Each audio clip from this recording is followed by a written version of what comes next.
indahnya begini Pak. Maaf ya. Lihat istri itu ingat Allah. Lihat anak ingat Allah. Ibu lihat suami ingat Allah. Kalau melihatnya begitu, maka substansi berumah tangga itu nikmat rasanya, dan tanggung jawab itu melekat pada diri kita untuk terjaga dalam kebaikan. Ya.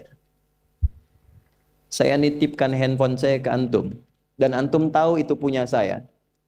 Ya, dan Anda mencintai saya misalnya, ta'zim di situ. Mungkin nggak handphone itu ditempatkan di tempat yang tidak baik? Mungkin nggak Anda taruh di lantai begitu saja? Demi Allah saya katakan, mungkin Anda akan mencari tempat terbaik, disimpan di situ, dirapi-rapikan, dilap-lap, karena Anda merasa itu punya saya yang dititipkan pada Anda.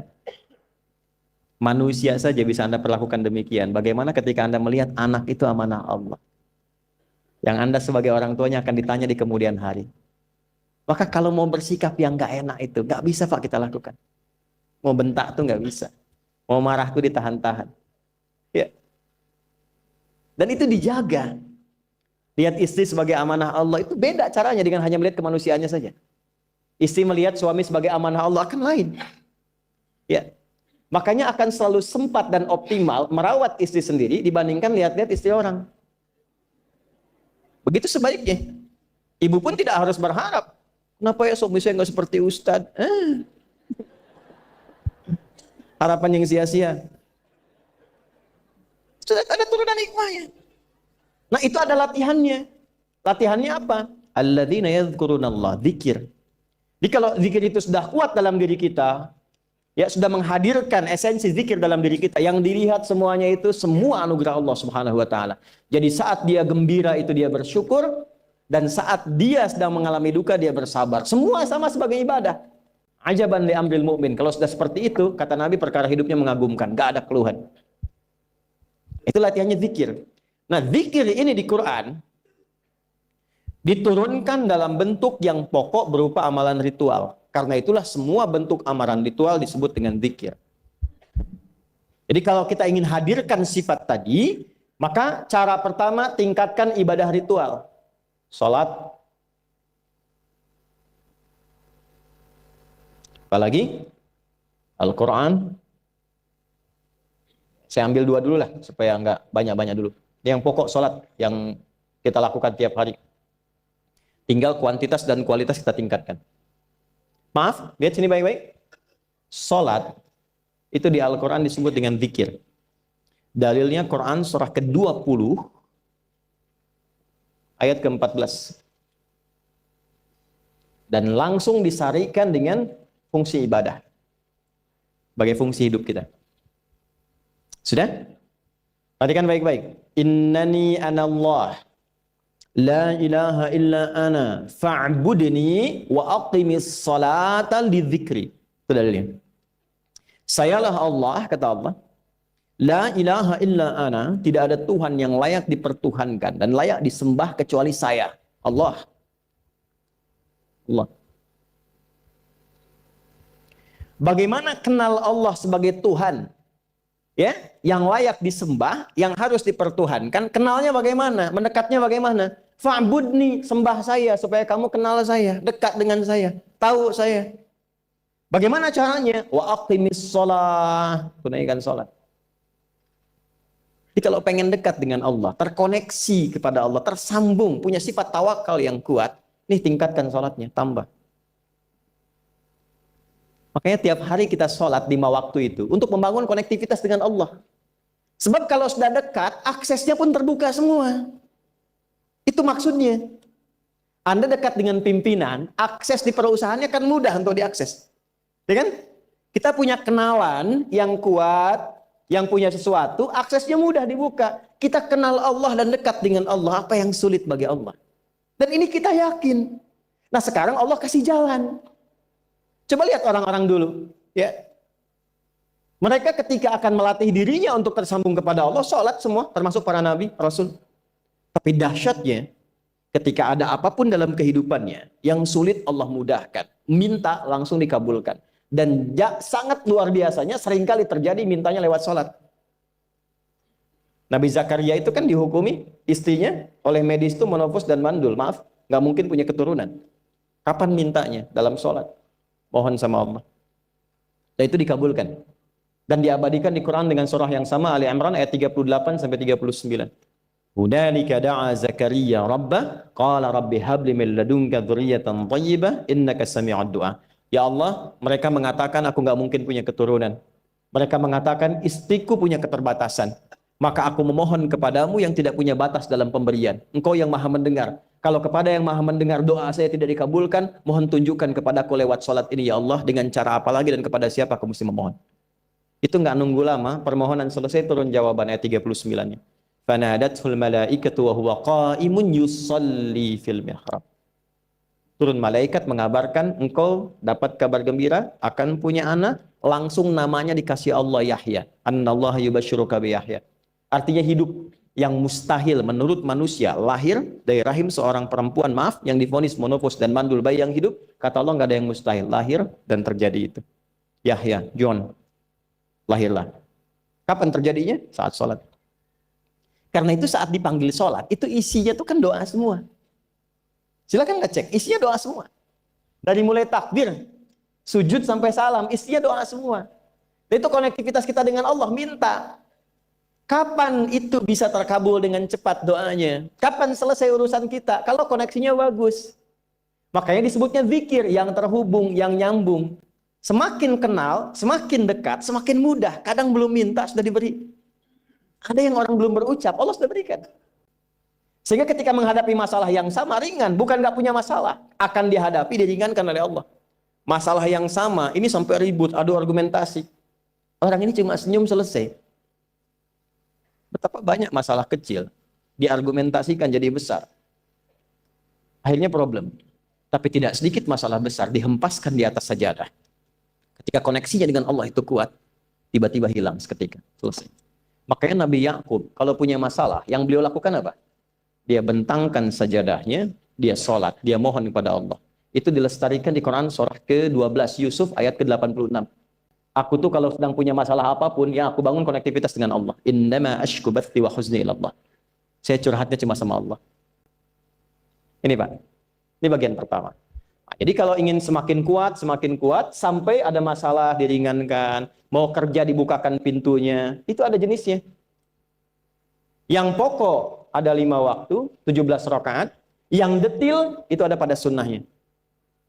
Dan itu hebatnya dalam Islam. Dijelaskan caranya, disebutkan tujuannya, dan diterangkan hikmahnya. Contoh. Kita sekarang jam berapa? Jam 9.20. Di waktu saat ini ada waktu sholat disebut dengan sholat duha. Duha itu dibagi 3. Ada awal duha, penguat zikir, pengganti seluruh bagian zikir di tubuh kita, yang disebut dengan syuruk. Itu kurang lebih jaraknya 1 jam setelah subuh. Jadi kalau tadi 4.45, ya 5.45 menjelang jam 6 itu masuk syuruk. Setelah itu masuk ke jam 8 sampai ke kurang jam 10 itu pertengahan duha. Pertengahan duha. Apa fungsinya? Di antaranya mempermudah rizki. Di antaranya. Bilangannya berapa? 2 sampai 4 rakaat bisa dikerjakan. Ya, dan harapannya apa? Bukan pada rizkinya. Ya, jadi jangan sampai motifnya cuma sekedar keduniawi, kurang tepat. Kenalkan kepada Allah, nanti biarkan janji yang disampaikan oleh lisan Rasulullah itu terjadi. Ya, jangan pada rizkinya, ini terbatas, cuma sampai situ. Tapi kalau kita minta sama Allah, dikasih jalannya itu dari sisi yang tidak kita duga. Anda berhitung, Allah kasih hitungan. Anda tak berhitung, Allah kasih apa yang tidak pernah Anda hitung sebelumnya. Itu poinnya. Maka lakukan sholat dekati, itu yang disebut sholat duha. 2 rakaat, tambah lagi 2, untuk kenal Allah. Kalau sudah merasakan dekat, sudah nyaman, sudah enak, muncullah kemudian kesan dalam hati. Terserah Allah mau kasih berapa. Yang penting sudah enak, sudah damai. Di titik itulah kemudian Allah limpahkan dari apa yang nggak pernah kita duga sebelumnya. Tiba-tiba keluar, kok ada telepon, dapat proyek, dapat macam-macam. Tapi tujuan sholatnya bukan untuk proyeknya. Buat kenal Allah, ulul albab ini. Kalau cuma pengen lancar, baru serabutnya. Kalau cuma pengen lulus proyek, itu baru daging luarnya. Ulul albab itu kenal Allahnya, sehingga dia tahu akses intinya tuh itu. Itu poinnya. Dan gak mahal. Emang kalau sholat duha di Anur bayar, Pak? Pakai biaya. Baiknya luar biasa. Sudah? Satu. Kalau mau lagi misalnya, ini yang paling dahsyat nih. Dibimbing kita sampai ke posisi terbaik di apapun itu. Jadi ayah terbaik, ibu terbaik. Ya, jadi karyawan strategis, di militer terbaik. Terbaik tuh gini, di tempat terbaik yang memuliakan tuh makom namanya. Makanya kuburan sering disebut makam kan? Ya kan? Maksudnya apa? Maksudnya Anda selama hidup berkaryalah yang baik, ibadah yang benar, sehingga Anda wafat pun terhormat. Ya, kata makom itu pertama kali di Al-Baqarah ayat 125, makom Ibrahim. Ya. Ketika Allah sampaikan dalam Al-Qur'an, didapatkan di situ makom Ibrahim, wa idz ja'alna al-baita mathabatan lin-nasi wa amna wattakhidhu min maqami Ibrahim. Makanya kalau kita tawaf, itu dari mulai Hajar Aswad kan sampingnya dekat sekitar 5 meter ada makam Ibrahim kan? Itu tapak kaki pertama beliau meninggikan pondasi Ka'bah dan di situ diabadikan kemuliaannya sampai beliau wafat. Dikenal sampai sekarang. Ya, setelah sekian abad.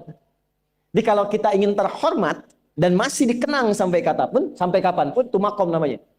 Tapi ada cara yang lebih hebat. Anda di posisi itu, lawan pun mengakui memang Anda yang pantas ada di situ.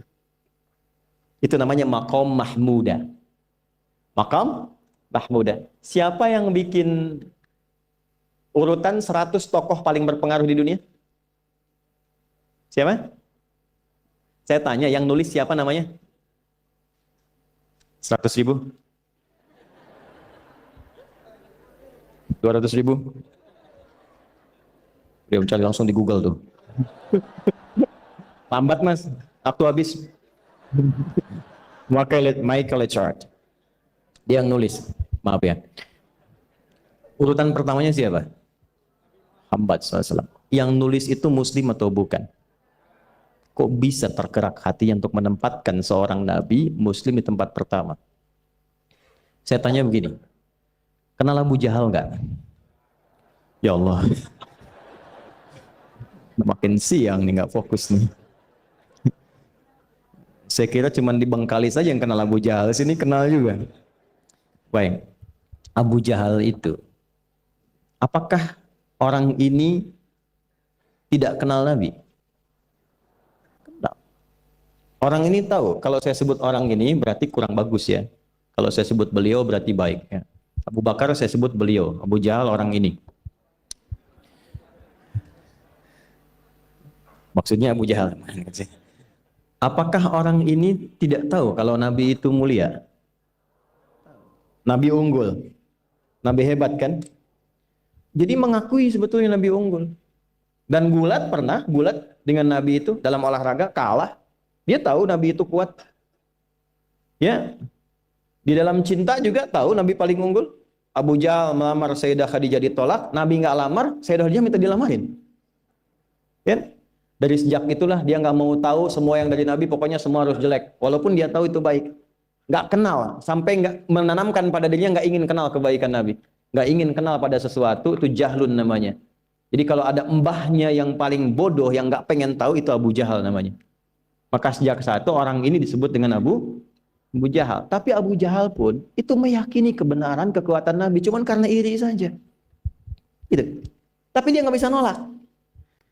Menilai seseorang di tempat terbaik yang kita nggak bisa nolak dan mengakui memang dia orang yang terbaik, itu namanya maqam mahmuda. Tahukah Anda, jalan untuk mencapai maqam mahmuda itu nggak akan mungkin kita dapatkan kecuali mendekati yang punya semua maqam, yaitu Allah Subhanahu wa taala. Dan jalannya lewat sholat. Itu lewat sholat. Tapi karena ini levelnya istimewa, tingkat tertinggi, ya prajurit pengen jadi komandan terhebat yang diakui, nggak ada orang nyoal. Di kepolisian pengen jadi pimpinan yang baik dan semua mengakui sehingga nggak ada yang nyoal. Di perusahaan pengen jadi pimpinan yang ideal, ya semua mengakui, nggak ada yang nolak. Itu maqam mahmudah. Jalannya apa? Ternyata nggak pakai uang, nggak pakai koneksi-koneksi yang tidak jelas. Koneksinya dibangun dengan Allah sehingga Allah melembutkan hati semua orang itu untuk menetapkan dia yang terbaik. Sholat. Karena levelnya tinggi, dinaikkan dari sekedar sholat fardu. Ditempatkan di waktu yang tidak biasa. Butuh pengorbanan, butuh perjuangan. Namanya tahajud. Turunlah Quran surah ke-17 ayat 79 sampai 81 itu. Quran surah 17 ayat 79 sampai 81. Ini poinnya. Wa minal laili fatahajjad bihi nafilatan laka asa ayyab'athaka rabbuka maqaman. Ini kan terjadi keanehan kan, ironinya. Anda pengen sukses, pengen tertinggi, Anda tahu Allah penentunya, Anda tahu Allah yang punya rizki, Allah punya kekuasaan, tapi Anda nggak mendekati Allah. Terus yang dipakai cara-cara salah, kenapa harus korupsi? Kenapa harus nyogok? Kalau SK-nya nggak Allah tetapkan, nggak akan turun juga. Dan sudah hukum, kalau ayah berbuat maksiat, itu anak istri pasti kena. Itu udah hukum. Makanya saya mohon deh, ya para ayah itu kalau mencari nafkah, cari yang benar. Kasihan anak Anda yang di SD. Harus berhenti sekolah. Maaf, bukan anak Anda, maksudnya anak orang lah. Kenapa harus korupsi? Maka ketika ada tawaran sogokan yang nggak bagus, tuh yang dibayangkan tuh itu bukan cuma proyek jalan dapat uang banyak, tuh anak-anak tuh bahaya. Ke sekolah disebut anak koruptor, sedih. Istri nggak sanggup keluar belanja. Tuh pikirkan, itu sudah hukum. Sudah hukum. Anak juga begitu. Kalau mau berperilaku, ingat orang tua. Sebab ketika tidak baik, orang tua pasti kena. Anak di sekolah berantem, yang dipanggil siapa? Orang tuanya. Itu selalu terikat. Di rumah tangga itu selalu begitu. Karena nafas itu terikat. Semua saling mengikat. Babnya itu jelas. Nah, balik ke sini. Kalau ingin tingkat yang tertinggi, dekati pemiliknya Allah. Ini. Makanya tuh harus punya itu. Itu ringan kalau sudah punya itu tuh Allah. Saya punya Allah. Kita mau apa? Takut hidup. Nabi ditodong pakai pedang. Siapa yang menyelamatkan Muhammad sekarang? Ringan Nabi jawab, Allah. Jatuh pedang. Dibalik, kamu siapa yang menyelamatkan kamu? Bingung. Dan punya Allah itu luar biasa. Nah, ini yang harus tanamkan pada jiwa. Punya Allah sebagai Tuhan. Kalau sudah dekat, kenal, baik dengan itu, akses mudah semua. Dan yang paling indah itu apa? Menerima apa yang Allah tetapkan. Hari ini nggak dapat, alhamdulillah. Saya masih dikasih jalan. Alhamdulillah besok belum dapat. Ada akumulasi, paham. Paham. Nah itu nggak mungkin bisa dapat rasa itu. Salah satunya, ikhtiarnya apa? Nih tahajud. Dan hebatnya kenapa sholatnya disebut tahajud? Tidak disebut sholat hajat. Ada hajat, ada tahajud, beda. Hajatun, hajada, hajadun, ada tahajjada ya tahajud, tahajud. Beda. Tahajud, di situ aja. Ini sengaja nggak saya hapus nih. Mana staf saya? Oh, foto nih ya. Saya hafal insya Allah. Tahajud.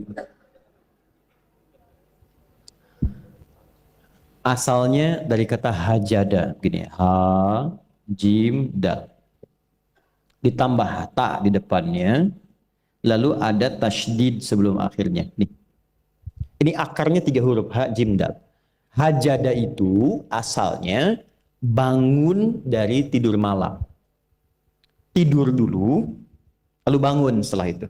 Itu hajada. Pelan-pelan. Paham sampai sini? Kita teruskan. Kalau kita ingin berusaha untuk bangun, mengoptimalkan diri untuk bangun, maka tambahkan tak di depannya. Berusaha untuk mendapatkan atau mencapai sesuatu. Kalau yang kita akan lakukan itu tidak mudah, nggak gampang bangunnya, sehingga butuh rencana, butuh persiapan, ya kan? Maka tambahkan tasydid sebelum huruf akhirnya. Dari kata syiddah, apa yang mau dikerjakan ini nggak mudah. Memang pengen bangun itu jam 3. Tapi kan nggak tiba-tiba ujuk-ujuk bangun jam 3, belum tentu. Ya kan? Kita harus rencanakan dulu supaya bisa bangun, saat bangun itu siap, bukan cuma bangun. Bangun jam 3, salatnya 4:30, ya kan jauh. Maka untuk bangun jam 3 itu butuh persiapan, nih syiddah. Maka rencanakan. Pasang alarm 3 kali. Misal yang ikhtiarnya jam 2, jam 2.15, jam 2.30. Alarm jam 2 untuk mematikan alarm yang kedua. Gitu kan? Yakin saya, Anda kalau pasang alarm malam tuh nggak 1, yakin? Bangun, ceplek, mati. Minimal ingat akan ada alarm berikutnya kan? Itu otak. Allah itu sudah tahu modus-modus kita itu. Karena alim maha mengetahui. Detailnya kan kita lakukan kan Allah sudah tahu. Alarm yang kedua membangun kesadaran paripurna. Peringatan kedua. Kalau pengen bangun, bangun. Enggak, tertidur.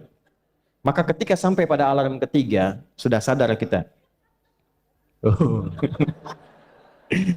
Papa Bu, alhamdulillah. Lebih baik telat daripada enggak sama sekali. Bangun. Nah, ini. Kalau kita tarik ke implementasi hidup, pengen level tertinggi itu butuh perjuangan. Latihan dulu, ya kan? Menguras fisik, energi, tenaga, biaya. Hasilnya indah. Tapi ada jalan cepat untuk mendapatkan itu. Nih aksesnya bangun kepada Allah. Gitu. Kalau kita tingkatkan ini, itu luar biasa. Jadi itu. Jadi. Nah, kalau ini terus ditingkatkan, terus tingkatkan, terus tingkatkan, nanti membangun value yang terasa. Ada nilai-nilai yang terasakan, kita merasa lebih dekat dengan Allah. Yang biasanya tadi dipanggil azan baru ingat sekarang, baru selesai subuh udah ingat isya. Nanti isya bagaimana, gitu kan urutkan. Tapi tetap zuhur juga, zuhur, asar, maghrib, isya. Waktunya kenal jam berapa, jam berapa, jam berapa. Bahkan dipetakan, saya nanti akan ke sini, masjid yang terdekat di situ. Jadi lihat peta itu, ya lihat peta jalan, saya nggak sebut nama supaya nggak endorse. Itu lihat peta jalan, itu dia petakan, saya akan sampai di situ jam berapa, durasinya berapa, masjidnya di mana. Kalau tertinggal di situ, di sini saya sholat Jumatnya. Sampai ke situ. Nah, value yang membuat kita semakin meningkat dekat dengan Allah, itu takwa namanya. Takwa. Disebutkan sebanyak 240 kali dalam Al-Quran. Nah, intinya itu ini nih. Jiwa takwanya. Kalau ini sudah ada, Allahu Akbar. Silahkan Anda keluarkan semua kata-kata takwa di Quran. Tidak ada kecuali yang indah semuanya.